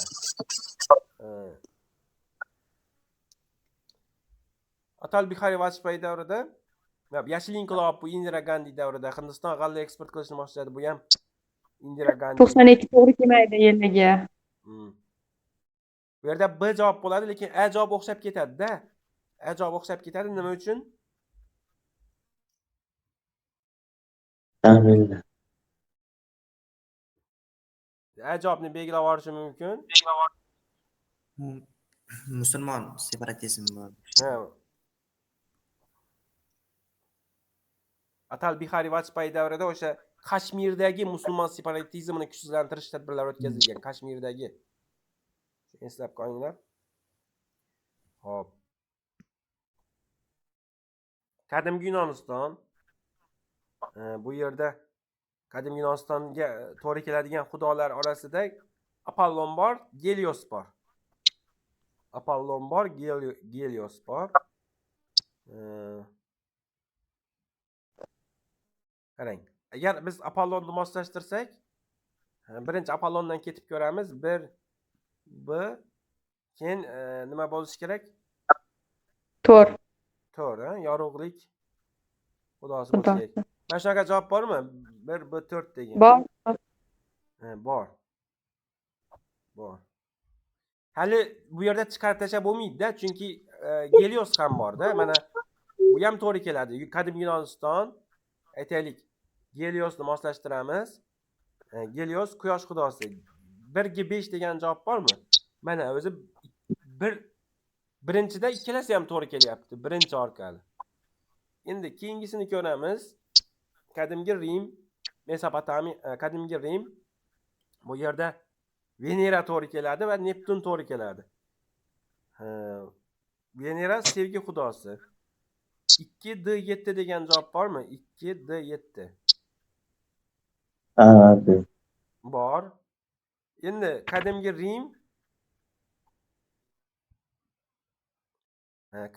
Rimga Neptunni moslashtirsak 2E8 dengiz xudosi. Bu ham 2 orqali ham topish iloji bo'lmayapti. Endi 3 orqali topa olamiz faqat menimcha. Mesopotamiya, Shamash bu yerda faqatgina Ishtar ham bor ekan. Ishtar va Shamash. 2 S ya'ni Shamash. Ishtar 2 3 Ishtar va qaysi to'g'ri kelyapti bu yerda? 6. Hosildorlik. Ishtar hosildorlikka to'g'ri keladimi? To'g'ri keladi. Yo'q. Yo'q, sevgi. Ishtar sevgi. Sevgi, hosildorlik, urush, g'alaba. 4 tami unanosi bor edi. Bo'pti, mayli. Bundan ham topish iloji bo'lmayaptimi shundan? Bundan ham topish iloji bo'lmayapti. Mayli, 4-chisini ko'raylik. Bu to'g'ri keldi, mayli, to'g'ri keladi. 4-chisi qadimgi Misr va bu yerda Tot va birinchi muzika. Mana shu to'g'ri keladimi? Yo'q, to'g'ri kelmaydi. Oxiri to'g'ri kelmadi, mana bittasi chiqib ketdi. Endi B javobni ko'ramiz. 3F5. Ya'ni Mesopotamiya F moslashgan. F bu yerda qaysi? Quyosh xudosi bo'ladi, to'g'ri, Shamashga. Va to'g'ri keldi bu ham, to'g'rimi? Shamashga 5. Quyosh xudosini moslashgan, bu ham to'g'ri keldi. Endi 4 ni ko'ramiz. Misr, Tot va 3-chi donishmandlik. Bu to'g'ri keladimi? To'g'ri keladi. To'g'ri keladi. Ya'ni bizda yakuniy to'g'ri javob shu. Qolganlarda aqalli bittasi to'g'ri kelmaydi. Aqalli bittasi to'g'ri kelmasa bo'ldi-da. Mana 3 ni ko'ramiz. Siz javobda qaysi to'g'ri kelmas ekan? Demak, Mesopotamiya F bu yerda Yorug'lik xudosi ekan, bu to'g'ri kelmaydi. Xo'p, bu to'g'ri kelmadi. Keyin 4ta qadimgi Misr, Tot 2 Oy. Bu to'g'ri keladi, lekin aytaylik. Mana bu to'g'ri keladi. 4-chisi to'g'ri kelmasa kerak. 4 ya'ni qadimgi Misr H berilgan bu yerda. Ya'ni Xatxor va birinchi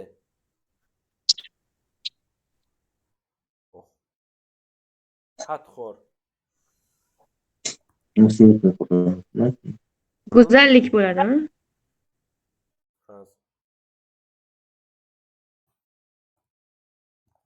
xat 3ta qarang. Musiqa, go'zallik, sevgi. Bu yerda nima deyilgan? Musiqa borda, xat borda. Hozir to'xtang. Bittasi bu yerda B javobda, bittasi qaysidir bittasi to'g'ri kelmashi kerak edi. Unda ikkita to'g'ri javob bo'lib qoladi-ku. 3 ni ko'rdikmi? 3 nima dedik? Mesopotamiya dedik. Ustoz, mana bu ikkinchisida qadimgi Rimda san'atimizda, ishtarnamizda o'sha xato bo'lar ekan. Yo, emas bu. Bu. Iye. 3 ni ko'raylik. Mesopotamiya. Mesopotamiyada emas, ustoz. Yo'q, bo'ldi. Mana Mesopotamiya bilan Tot moslashgan. Bu to'g'ri kelmaydi. Ya'ni xudosi to'g'ri kelmaydi. 3 to'g'ri kelmaydi. 3 mana shu to'g'ri kelmaydi. Chunki Mesopotamiya bilan Tot moslashgan. Tot uni Mesopotamiyani xudosi emas-ku Tot. Yaxshi. Misrdiki-ku. Mana shu savolda ehtiyot bo'linglar imtihonda. Hali ko'p ishlaymiz imtihongacha. Mana shu savolda ham ko'pchilik xato qiladi-da. Bu savolni muvofiqlik saqlangan degan shakli bor. U nisbatan osonroq. Mana shu shakli. Muvofiqlik saqlanmagan degan shakli ham bor-da. U murakkabroq. U bo'yicha bitta video qilgan edim. O'sha videoni tashlab qo'yaman. Xullas, mana shu testda ishlash kerak yaxshi qilib. Ko'p ball beradi, ko'pchilik xato qiladi-da. O'zi murakkab savol emas, lekin o'sha chalkashib ketishi mumkin. 28-test topshirig'i quyida berilganlardan qaysilari Chig'atoy ulusi davlatlariga oid emas? Oid emas deyapti, emasni belgilaymiz. Ziroatchilarda olinadigan yer solig'i xiroj deb yuritilgan. Bu oid emas, chunki kalon ularda kalon degan soliq bor, yer solig'i. Birini olishimiz kerak. Samarqand va Buxoro shaharlarida kepaki deb nom olgan tangalar muomalaga chiqarilgan. Bu aynan Kebek davrida, ya'ni Chig'atoy ulusiga bog'liq 3 ijroiya hokimiyati boshlig'i Beklar begi bo'lib devon ishlari vaziri boshqargan. Bu Oltin O'rdaga xos. Oltin O'rda. Usmoniylarda ham shunaqa. Nima deysiz? Usmoniylarda ham shunaqamidi deyapti. Yo'q, Usmoniylarda unaqa gap yo'q edi, lekin bu Oltin O'rdada shunaqa lekin ijroiya hokimiyat boshlig'i Beklar begi devon ishlarini vaziri boshqargan. Top 4 mana 1271-yilda Mas'ud Yalovach tomonidan pul islohoti amalga oshirilgan. Mana shuni Mas'ud Yalovach desa ko'p odam anglamay qolishi mumkin. Endi yangi darslikda yozgan buni Yalovachlar sulolasi deb. Lekin eski dars qaranglar, bitta qiziq narsa bor-da. Yangi darsliklar yo'q payti DTMda savol tushgan edi. Yoz kirish imtihonida. Quyidagilardan kimlar Mo'g'ulnahr noibi bo'lgan degan mazmundagi savol. O'sha yerda Mahmud Yalovach bilan Mas'ud Yalovachni belgilash kerak edi. Ya'ni Mahmud Yalovachni ko'pchilik oladi raqamli test. Keyin o'sha Mas'udbek deb emas, Mas'ud Yalovach deb yozib qo'yganda-da, o'shani o'g'li ekanligini bildirish uchunmi, bilmadim. Eski darslik payti. U payti o'sha Mas'udbekni o'sha Mahmud Yalovachning o'g'li ekanligi 1271-yilda pul islohoti o'tkazgan. Bilmay o'qib ketadiganlar ham bo'lar edi. Xo'p, keyingisiga o'tamiz. Narkompros ishi. Endi mana shunday testlarda qaranglar, mana shunday testlarda aytaylik biz esimizga umuman kelmasa nima qilish kerak? Mavjud bilimlardan foydalanish kerak. Qaranglar, Mannon Uyg'urni bilamiz. 9-sinf O'zbekiston tarixida yozgan edi. Birinchi o'zbek kimi? Aktyor edi. Aktyor edi. Shuni bilamiz-ku, hech bo'lmasa, to'g'rimi? Ana ayol kishi kim edi? Birinchi o'zbek aktrisasi Ma'suma Qoriyeva. Ma'suma Qoriyeva va Mannon Uyg'urlar 1916-yilda o'sha teatrga qadam qo'yishdi degan mazmunda yozib qo'ygan edi. Endi shu ma'lumotlar esimizga keladi Mannon Uyg'ur desak. Demak u narkompros. Milliy teatrda asoschisi ham shu odammi? Milliy teatrimizda asoschisi Mannon Uyg'ur hisoblanadi. Endi buni chiqarib olish kerak-da, narkompros. Qaranglar, birinchi teatrni kim qurgan? Behbudiy. Behbudiy, ha. O'shani farqlab qo'yinglar demoqchi edimda. Ya'ni birinchi teatrni Behbudiy qurgan, milliy teatrimiz asoschisi desa Behbudiy emas, Mannon Uyg'ur. Xo'p. Mannon Uyg'urni chiqarib yuboramiz, chunki narkompros ishi deyapti bu yerda. Bir borni chiqarib yuboramiz. Hech narsa esimizga kelmayapti narkompros bo'yicha. Nima qilamiz? Mana shunaqa ishlab ko'ramiz endi. Birni chiqarib olsak, ikkita javob ketdi. Endi bizga yordam bermaydigan variantlarni o'chirib turamiz xalaqit bermasligi uchun. 6 4 3 Bizga faqat mana shu 2 4 5 7 yordam bera oladi.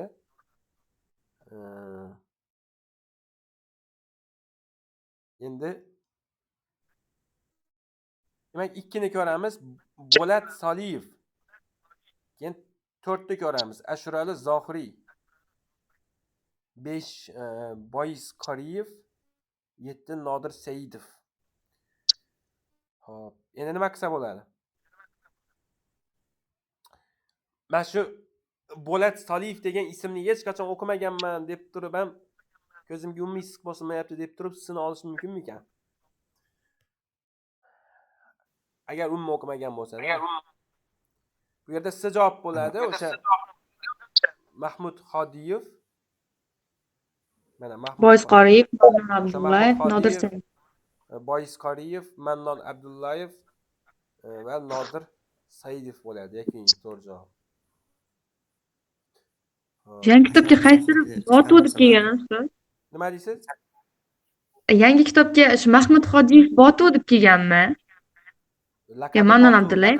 Laqabi botuv bo'lgan. Eski kitobda ham shunaqa yozilgan, adashmasam, laqabi. Yo'q. Ashurali Zohiriy deb bo'lar ekan ustoz. Ashurali Zohiriy kim? 18lar guruhida bo'ladimi? Yo'q. Botir gapchilar. Botir gapchilardan. Botir gapchi Ashurali Zohiriy. Bularni bilib qo'yish kerak, testda keladi. O'sha 18lar guruhi kim? 18lar guruhi yuqorida ham o'sha bo'yicha test bor edi. Muxtorjon Saidjanov so'ralgan. Abdurahim Hojiboyev, Inomjon Qidiraliyev, Muxtorjon Saidjanov 18lar guruhi. Endi buni harflarini sanab chiqsa 18 ta chiqadi hammasi deb shunaqa qilsa ham bo'lardi. Lekin agar nuqta Hojiboyev deb yozib qo'ysa, bu usul o'tmay qoladi yoki i nuqta Qidiraliyev deb yozib qo'ysa. Inog'omchilik Rahim Inog'omov edi, Qasimovchilik Sadulla Qasimov edi. Badriddinchilik o'sha Shamsiddin Badriddinov edi. Xo'p. 30 Alvaro Yunkey, buni o'tib ketamiz tezroq. Oldin ham kelgan. Alvaro Yunkey demak muallimi uchun atirgul, Robindranath Tagore Qurbonlik qo'shiqlari, Jack London Dengiz bo'risi. Ajab. Ajob bo'ldimi? Ajob bo'ldi. Hop, Richard Trevithick ilk parovoz. Thomas Newcomen nima edi? Bug' mashinasi. Hop, shunda 3 ga B, 2 ga A. Va mana A javob yakuniy. Demak Aleksandr Popovga F. Dunyoda birinchi marta radio telegramma. 32 quyidagi javobda o'rtasalarda duch kelgan davlatlar to'g'ri berilgan javob topishimiz kerak. Quddus mana A javobda Sin davlati xalaqit beradi. Chunki Sin davlati o'sha miloddan avvalgi davrda, miloddan avvalgi 246-yilda. S javobda esa Jou davlati xalaqit beradi. Bu ham o'sha miloddan avvalgi davrlarda. D javobda esa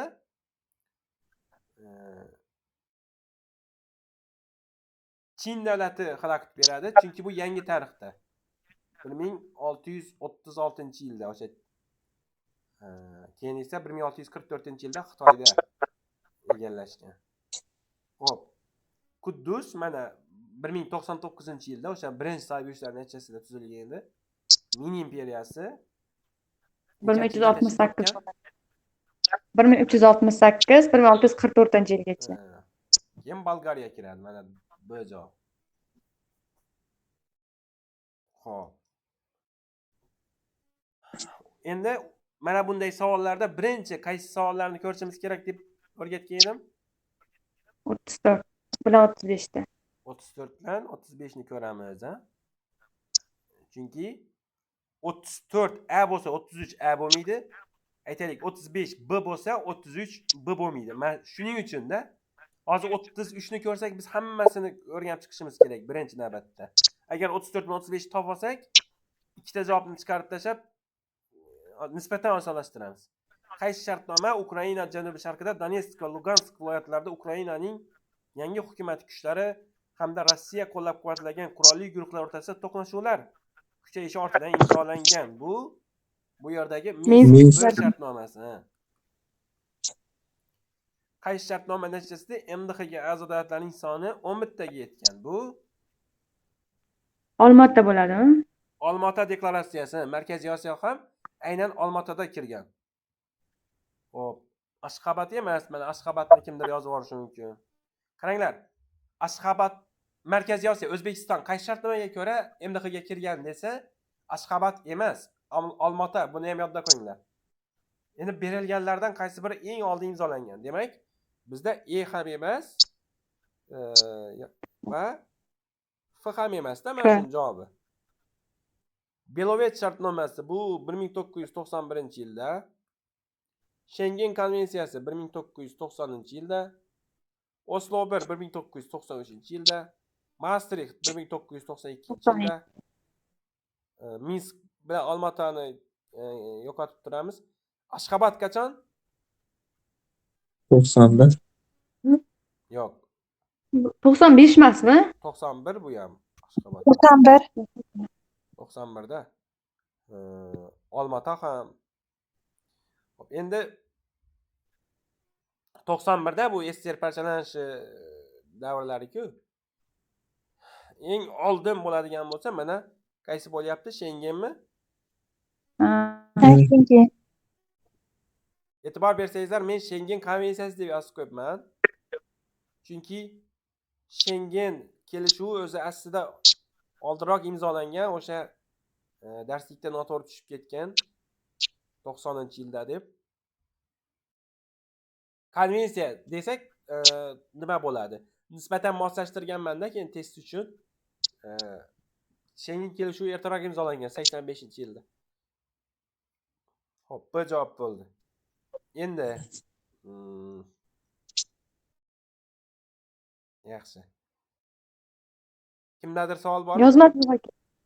Yozmasi yo'q ekan, ustoz. Ertaga bo'ladi, xudo xolasa. Ustoz ikkini javobini aytib bering. Ikkini belgilay olmadim. Ikkidan boshlaylik. Ikkidan boshlaylik. Hop, hozir. 2D.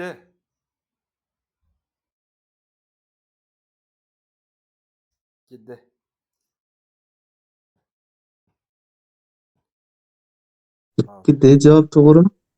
Dedi.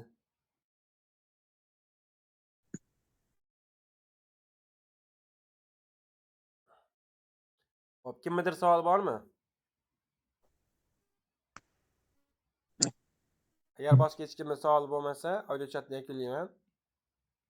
Qatnashganlar uchun rahmat. Ertaga ham bo'ladi. Yaqinlaringizni taklif eting. Test Lider kanaliga. O'sha kecha aytgandek.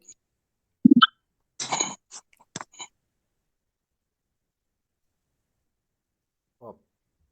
Endi hozir 20:00da 10-sinf jahon tarixi 11-15 mavzular yopiq guruhda savol-javob qilinadi. Savol-javobga tayyorgarlik ko'ring. Ertaga Assalomu alaykum. Va alaykum assalom. Shu men barcha javoblarni ko'ra olmagandim. Shuni PDF varianti bormi? Javoblarni. PDF varianti bor, tashlab qo'yaman. Gruppaga Test-Liderga joylanadi. Xo'p, rahmat ustoz. Sog' bo'ling. Keyingi darsda ko'rishguncha xayr. Xo'p, yaxshi, rahmat.